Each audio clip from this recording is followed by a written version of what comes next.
आत्मदर्शन स्वयं का दर्शन, आत्मदर्शन स्वयं का दर्शन, आत्म ज्योति जगा ले,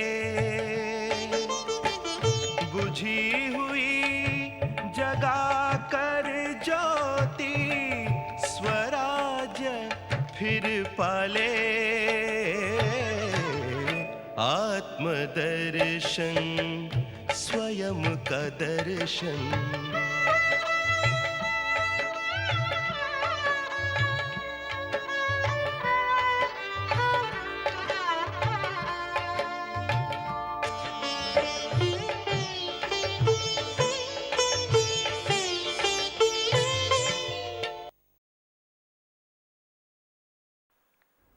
राजयोग शिविर के इस सत्र में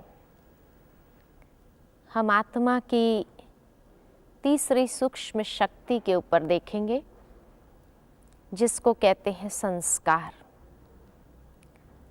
मन, बुद्धि और संस्कार, ये तीनों आत्मा की सूक्ष्म शक्तियां हैं जो जीवन के हर क्षेत्र में हर पल अपना रोल प्ले करती रहती है। कई बार हम उसको समझ पाते हैं और कई बार उसको नहीं समझ पाते हैं। आत्मा की चेतना की जहाँ बात करते हैं तो उस आत्मा की चेतना में ये तीनों शक्तियाँ कार्यरत रहती ही है। न मन के बिना चल सकता है, न बुद्धि के बिना चल सकता है, न संस्कार के बिना चल सकता। परंतु ये संस्कार क्या है? जो कर्म हम करते हैं, सोचने के बाद, समझने के बाद, हर कर्म आत्मा के ऊपर अपना प्रभाव छोड़ देता है, जिस प्रभाव को कहा जाता है संस्कार। इसलिए वो कर्म के प्रभाव भिन्न भिन्न रूप से आत्मा की सूक्ष्म चेतना में समा जाते हैं। चाहे उसको स्मृति के रूप में रिकॉर्डिंग कहो, चाहे वो हमारे व्यक्तित्व का एक हिस्सा बन जाता है, हमारे जीवन की कुछ आदतों के रूप में वो कार्य करने लगती है, या कोई न कोई प्रकार से मनुष्य की मन स्थिति पर वो प्रभाव डालता रहता है। इसी को ही अर्धचेतन मन भी कहा जाता है। संस्कार हर आत्मा में अनेक प्रकार के हैं। वैसे अगर देखा जाए तो हर आत्मा में 5 प्रकार के संस्कार होते हैं, जिस कारण एक व्यक्ति न मिले दूसरे से। हर व्यक्ति भिन्न है। जैसा संस्कार होता है वैसा ही स्वभाव बनता है, नेचर। और जैसा नेचर होता है वैसे ही फीचर्स बनते जाते हैं। इसलिए हर इंसान के फीचर्स अलग अलग हैं। आज दुनिया में इतने करोड़ों मनुष्य हैं, परंतु एक का फीचर न मिले दूसरे से, क्योंकि एक का नेचर न मिले दूसरे से, क्योंकि एक का संस्कार न मिले दूसरे से, क्योंकि एक का कर्म न मिले दूसरे से। इसलिए हर आत्मा भिन्न है, यूनिक है। ये कई बार जो हम सुनते हैं कि हर आत्मा एक ही है और एक बड़ी आत्मा से अंश निकले और संसार में आए, और जैसे सागर से बुदबुदा निकला और सागर में समा जाता है, इस प्रकार आत्मा भी समा जाती है और परमात्मा बन जाती है। परंतु अगर आत्मा सागर के बुदबुदे समान हो और सागर में समा जाती हो, फिर तो जैसे बुदबुदे का अस्तित्व खत्म हो गया, वैसे आत्मा का अस्तित्व भी खत्म हो जाए, अस्तित्व रहे ही नहीं। परंतु हर आत्मा के लिए जब कहा जाता है कि हर आत्मा अजर अमर अविनाशी शक्ति है, अविनाशी शक्ति का विनाश कभी नहीं होता है, इसलिए हर आत्मा का एग्जिस्टेंस सदा के लिए है। आत्मा जिसको एनर्जी भी कहा जाता है, एक स्पिरिचुअल एनर्जी, ये स्पिरिचुअल एनर्जी के लिए कहा हुआ है, energy is neither created not destroyed. आत्मा की उत्पत्ति भी नहीं हो सकती है, न आत्मा की समाप्ति है, विनाश है, अजर अमर अविनाशी शक्ति है। अर्थात आज जितनी भी संसार में आत्माएं हैं, हर आत्मा का अपना अस्तित्व है और वो अस्तित्व होने कारण हर आत्मा यूनिक है। कर्म और संस्कारों के माध्यम से उसकी यूनिकनेस स्पष्ट नजर आती है। आज एक ही माता पिता के दो बच्चे होते हैं, माँ खुद कहती है ये आज्ञाकारी है, ये तूफानी है, जबकि माता पिता ने दोनों बच्चों को सब कुछ एक जैसा दिया, फिर बच्चों में ये भिन्नता कैसे आई? तो कहेंगे उसके संस्कार। तो संस्कार कितने प्रकार के हैं? हर आत्मा में 5 प्रकार के संस्कार होते हैं। 5 प्रकार के संस्कार कौन से? सबसे पहले प्रकार के संस्कार है ओरिजिनल संस्कार। जब आत्मा परमात्मा के धाम से इस संसार में आती है तो वो उसका ओरिजिनल शुद्ध स्वरूप होता है और वो शुद्ध संस्कार बच्चे के जन्म पर हमें दिखाई देता है। कभी भी बच्चे के सामने जब जाते हैं तो जैसे एक अलग सा अनुभव होता है। बच्चे को देखकर कभी नफरत की भावना नहीं आती है, क्योंकि हर वक्त उसमें से जो तरंगे निकल रही है, प्रेम की, खुशी की, आनंद की, पवित्रता की, शुद्ध की, इसीलिए बच्चे के प्रति कभी भी कोई नकारात्मक भाव पैदा नहीं होता है। बच्चा जब सोया हुआ होता है कितना शांत है। बच्चा जब हंस रहा होता है खुशी का एक स्वरूप होता है और उसकी वो मुस्कान देख करके बड़ों को भी खुशी की लहरें का अनुभव होने लगता है। बच्चा जब मुस्कुराते हुए खेलता है तो आनंद आता है।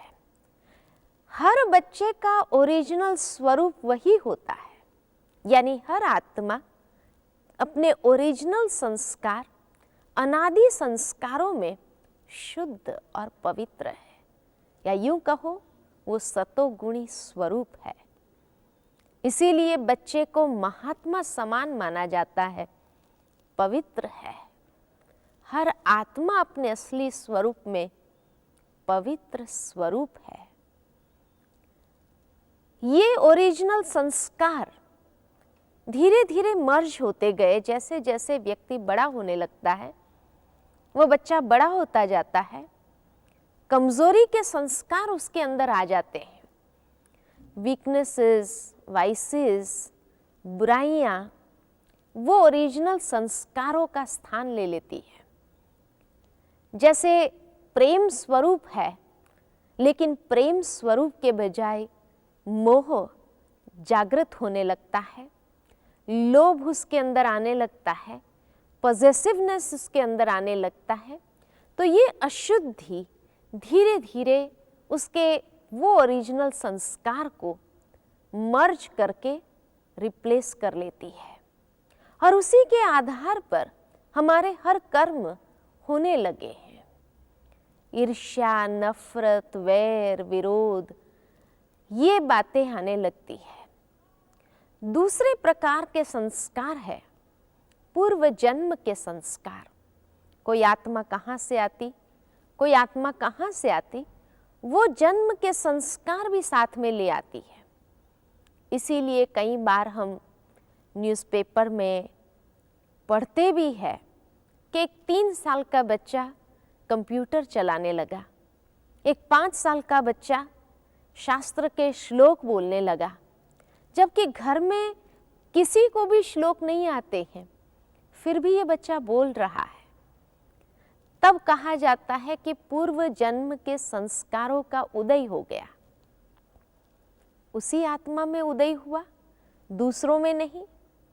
नहीं, ऐसे नहीं कि पूर्व जन्म के संस्कार कुछ एक आत्माओं में उदय होता है, हर एक में होता है, परंतु इंटेंसिटी का अंतर हो जाता है। किसी में बहुत पावरफुल इंटेंसिटी से वो आगे आ जाता है तो दिखाई पड़ता है, किसी किसी में वो पूर्व जन्म के संस्कार कार्यरत है लेकिन उसकी गति बहुत कम है और इसलिए समझ में नहीं आता है कि फलाना व्यक्ति ऐसा क्यों कर रहा है। कई बड़े बड़े समझदार लोग होते हैं, उनसे ऐसी कोई गलती हो जाती है और जेल में जाना पड़ता है। जब उनसे जाकर के पूछो, भाई आप इतने समझदार, आपसे ये गलती कैसे हो गई, तो वो यही कहेंगे, पता नहीं उस समय क्या हुआ, मेरी बुद्धि ने बिल्कुल काम नहीं किया, मुझे समझ में ही नहीं आता है कि कैसे हो गया। लेकिन जब पूर्व जन्म का संस्कार कार्यरत हो जाता है तो वर्तमान समय की बुद्धि को वो ताला मार देता है और इसलिए बुद्धि काम नहीं कर सकती है और वो कार्य कर्म में हो जाता है। उसको कहेंगे कि पूर्व जन्म के संस्कारों की इंटेंसिटी इतनी पावरफुल थी। तीसरे प्रकार के संस्कार है हेरिडिटरी, जो हमें वर्षे में मिला है, जिसको कहा जाता खानदानी संस्कार, खून के संस्कार। कई बार देखते हैं कोई बच्चा बिल्कुल माँ जैसा होता है, कोई बच्चा बिल्कुल पिता जैसा होता है, कोई बच्चा दादा जैसा होता है, तो कहेंगे ये संस्कार उसके दादाजी के हैं, ये बिल्कुल पिता जैसा है। तो माता पिता के संस्कार भी हमें प्राप्त होते हैं। एक बार एक बच्चा था, बहुत झूठ बोलता था, हर छोटी छोटी बातों में झूठ बोलता था। कई बार हमने उसको देखा झूठ बोलते हुए। 10-12 साल का बच्चा था। एक दिन मैंने उस बच्चे को बुलाया और उससे पूछा, तुम झूठ क्यों बोलते हो? बच्चा भी जानता था कि मैं झूठ बोलता हूं। वो हंसने लगा। मैंने उससे पूछा कि ये बताओ, झूठ बोलने से तुम्हें क्या मिला? कहा कुछ नहीं। तो क्यों झूठ बोलना चाहिए? तो बच्चे ने कहा बस ऐसे ही बोल देता हूं। उस बच्चे को समझाना चाहा कि देखो, झूठ बोलने से तुम अपनी पर्सनालिटी कैसी बना रहे हो, तुम्हारा भविष्य कैसा होगा, आने वाले समय में लोग तुझे किस नजर से देखेंगे, किसका विश्वास नहीं होगा तेरे ऊपर। कुछ ऐसी केस स्टडीज थी जो उसको सुनाई कि देखो बाद में व्यक्ति को कितना पश्चाताप करना पड़ता है, एक छोटी सी आदत के ऐसे गुलाम हो जाते हैं और कितना बड़ा नुकसान उसको भोगना पड़ता है, आदि आदि। बच्चा बड़ा समझदार था, इंटेलिजेंट था, वो समझता भी था और इसलिए आधा पौना घंटा समझाने के बाद उस बच्चे ने मुझे कहा, अच्छा आगे से मैं झूठ नहीं बोलूँगा। मैंने कहा कि अच्छा प्रॉमिस करो तुम कभी झूठ नहीं बोलोगे। उसने मुझे प्रॉमिस किया। पास में एक बुजुर्ग भाई बैठे थे, कब से सुन रहे थे हमारी बातों को। उसको हंसी आ गई। हमने उसको पूछा, भाई आप क्यों हंस रहे हैं? तो कहा, दीदी ये जो प्रॉमिस दिया ना ये भी झूठ है। मैंने कहा ये झूठ कैसे प्रॉमिस हो सकती है? उसने समझ के प्रॉमिस दिया। कहा इसका दोष नहीं है, उसका बाप भी ऐसा ही है। बात बात में इनको झूठ बोलने की आदत है ही है। ये उसके खानदानी संस्कार है। उसके दादा को भी मैंने देखा था, उसके दादा के भी यही संस्कार है।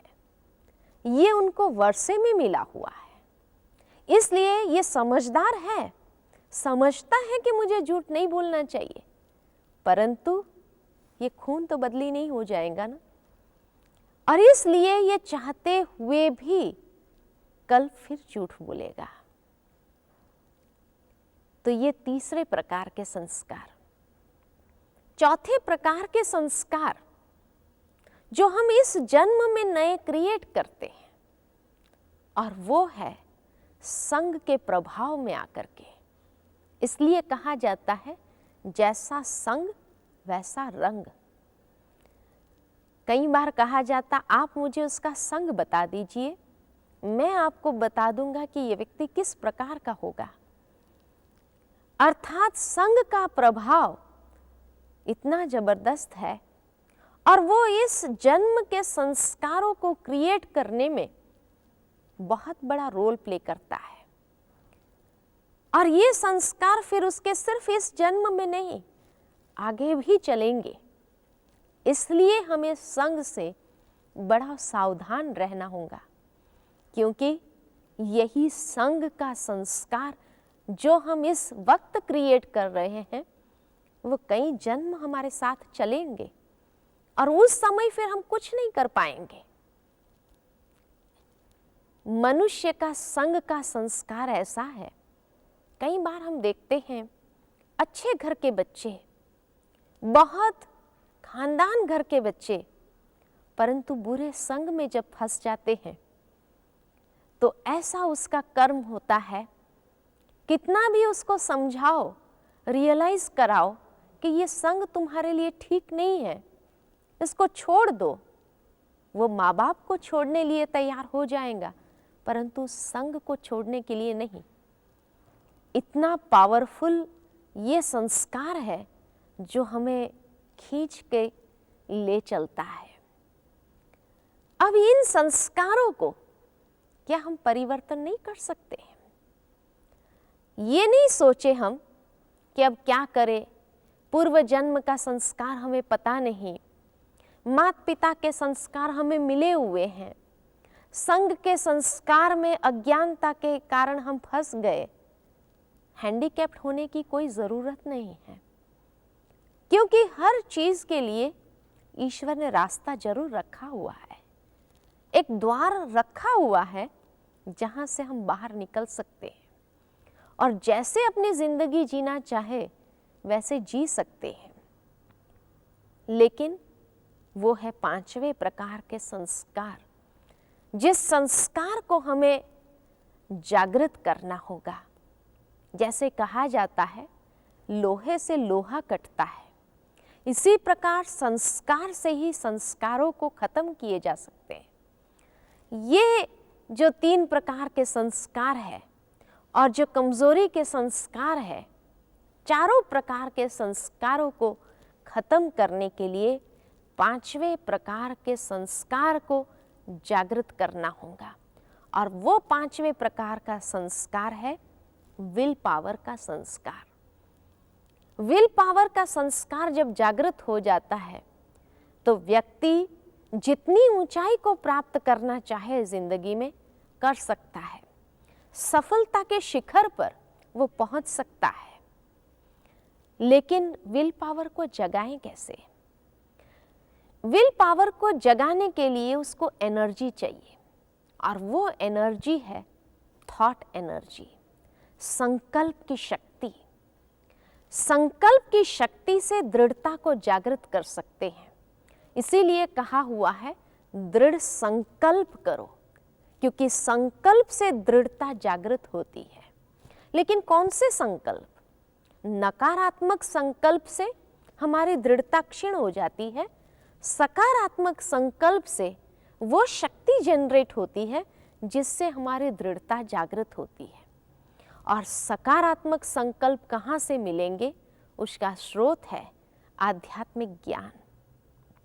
ज्ञान से ही सकारात्मक चिंतन चलेगा, जिस चिंतन में इतनी शक्ति है जो सोई हुई दृढ़ता को जागृत कर सकता है। लेकिन कई बार कई लोग ये सोचते हैं, अरे पहले मालूम होता था तो दृढ़ता को जगा लेते थे, अब तो बुढ़ापा आ गया, अब कैसे दृढ़ता को जागृत करें? नहीं, दृढ़ता को जागृत कोई भी एज में कर सकते हैं, क्योंकि ये आत्मा की शक्ति है। फिजिकल एजिंग प्रोसेस के साथ उसका कोई कनेक्शन नहीं है। एक 9 साल का नरेंद्र जब अपने दृढ़ता को जागृत करता है तो स्वामी विवेकानंद बन जाता है। 25 साल की उम्र में जब महात्मा गांधी ने अपने विल पावर को जागृत किया तो महात्मा बन गया। और 60 साल की उम्र में जब मदर टेरेसा ने अपने विल पावर को जागृत किया तो विश्व की मां बन गई। तो विल पावर कोई भी एज में जागृत हो सकता है। 60 साल तक मदर टेरेसा को कोई नहीं जानते थे, एक साधारण नन थी, सिस्टर थी। 60 से 90 साल में वो मदर टेरेसा हो गई।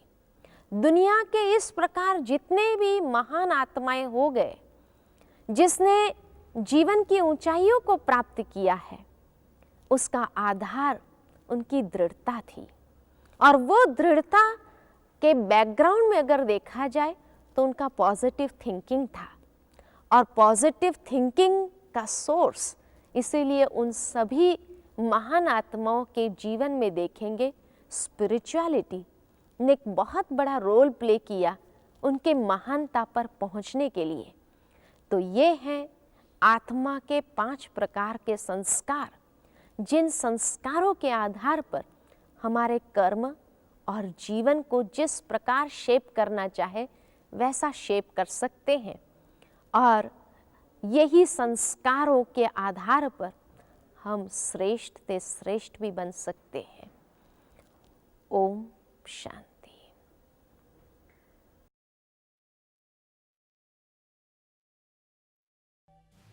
आप कौन हैं? स्वयं को पहचानिए। अब तक अपने को एक देह मानते आए हैं, लेकिन नहीं, आप इस शरीर को चलाने वाली चैतन्य शक्ति आत्मा है। जैसे हवाई जहाज में पायलट आगे बैठता है, ऐसे ही मन, बुद्धि, संस्कार का पुंज आत्मा भृकुटी में विराजमान है। आत्मा शांति, ज्ञान, पवित्रता, सुख, प्रेम, शक्ति और आनंद का स्वरूप है। देह धारण कर आत्मा बाल, किशोर, युवा, वृद्ध अवस्थाओं को प्राप्त करती है। शरीर विनाशी है, आत्मा अविनाशी है। जिस प्रकार मंदिर में मूर्ति, पिंजड़े में पंछी, सीप में मोती और टेप रिकॉर्डर में कैसेट्स है,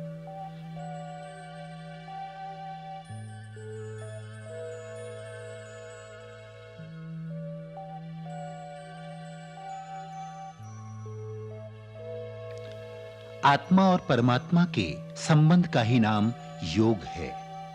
जैसे डायनामो से बैटरी चार्ज करते हैं, कैंची द्वारा बंधनों से मुक्त किया जाता है, 2 तारों को जोड़ने से विद्युत का प्रवाह होता है, उसी प्रकार राजयोग आत्मा परमात्मा के मिलन का नाम है।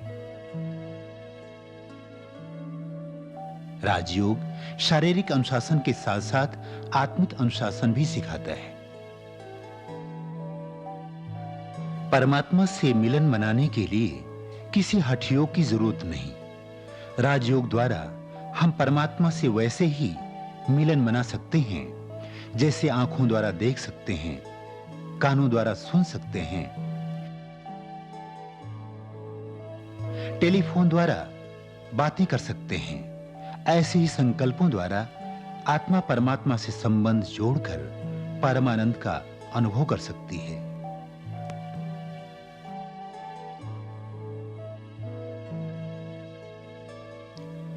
राजयोग आत्मा और परमात्मा के मिलन का नाम है। इस योग में भिन्न-भिन्न अवस्थाओं का अनुभव होता है। राजयोग में हम सर्वप्रथम सहज आसन लगाकर बैठते हैं। सांसारिक बातों से बुद्धि योग हटाकर स्वयं के स्वरूप पर संकल्पों को एकाग्र करते हैं। योगी स्वयं को पृथ्वी के आकर्षण से परे प्रकाशमय काया में अनुभव करता है और परमात्मा मिलन मनाते अपने निजी स्वरूप में स्थित होता है।